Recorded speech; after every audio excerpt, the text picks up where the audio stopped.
Shalom bagi kita semua, kiranya berkat dan kasih karunia Tuhan boleh menjadi bagian kita pada hari ini. Kembali lagi kita akan mempelajari pelajaran sekolah sahabat kita, masih berbicara tentang kitab Markus. Dan kita sudah memasuki pelajaran yang ke-9 dengan judul besarnya adalah kontroversi di Yerusalem. Dan ayat inti kita terdapat di dalam Markus 11 ayat yang ke-25.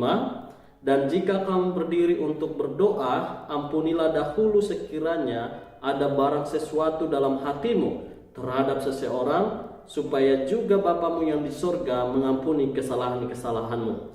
Jadi saudara-saudaraku, ini adalah ayat inti kita, dan sepanjang pekan ini kita akan melihat kontroversi-kontroversi, ya walaupun sebelumnya sudah terjadi kontroversi di awal-awal pelayanan daripada Yesus. Namun kalau kita lihat di akhir pelayanan Yesus pun terjadi kontroversi-kontroversi. Maka dari itu kita akan lihat apa saja kontroversi-kontroversi tersebut. Baik, pelajaran hari Minggu ini judulnya adalah Masuk dengan Kemenangan. Ayatnya terdapat di dalam Markus 11 ayat 1 sampai ayat 11. Dan saudara-saudara juga boleh baca di dalam Sakaria 9 ayat 9 sampai ayat yang ke-10. Namun sebelumnya mari kita tunduk kepala dan kita berdoa. Bapa kami yang bertakhta dalam kerajaan sorga, saat ini Tuhan kami akan pelajari akan firman-Mu melalui pelajaran sekolah sahabat. Kiranya Roh Kudus-Mu boleh menjadi bagian kami. Di dalam nama Tuhan Yesus kami berdoa, amin. Baik, dalam Markus pasal 11 ayat yang pertama sampai ayat yang ke-11 ini berbicara di mana Yesus dielu-elukan di Yerusalem. Dan hal ini Yesus sudah mau memasuki Yerusalem. Namun Yesus mengutus 2 orang muridnya ke perkampungan terdekat untuk mengambil seekor keledai untuk ditungganginya pada waktu dia memasuki ke Yerusalem.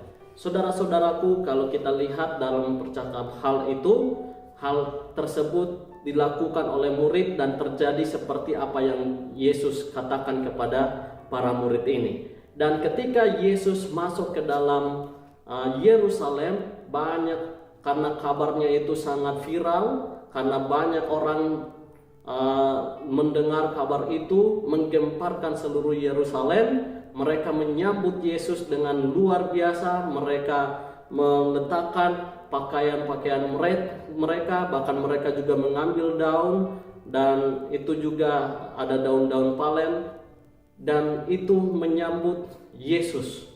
Saudara-saudaraku yang kekasih dalam Tuhan, kenapa demonstrasi tersebut harus dilakukan?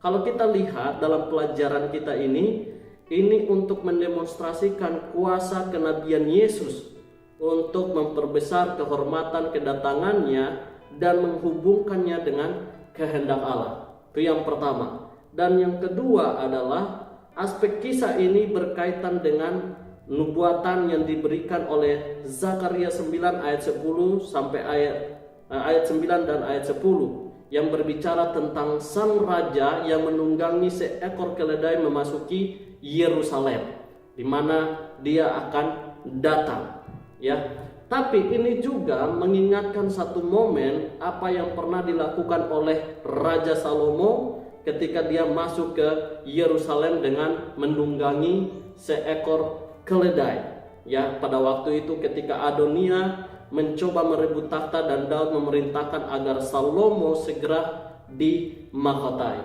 Saudara-saudaraku, hal ini kalau kita baca di dalam buku Ellen G. White, Alpha dan Omega, dikatakan 500 tahun sebelum kelahiran Kristus, Nabi Zakaria sudah menubuatkan kedatangan Raja Israel.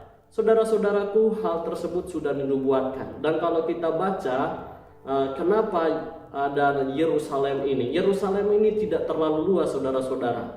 Ya, Yerusalem ini sekitar ketinggiannya sekitar 2.400 kaki atau sekitar 740 meter.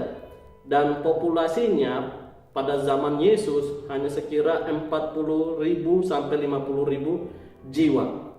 Ya, dengan luas kota itu sekitar 250 hektar. Namun area bait suci mencakup sekitar 37 hektar. Nah, inilah yang mendominasikan kota Yerusalem ini, karena ada bait suci di sana.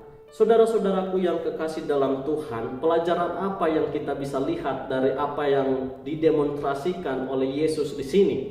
Ya, ini kalau kita lihat, ini adalah di mana Yesus tidak lagi merahasiakan bahwa Dia adalah Mesias, bahwa mau menunjukkan kuasa kenabian daripada Yesus. Ya, Dia memberitahukan bahwa Dia adalah Raja, tetapi bukan raja untuk membebaskan mereka dari kuasa atau perabaan daripada Roma, tetapi menunjukkan kepada mereka bahwa Dialah raja yang sebenarnya, yang akan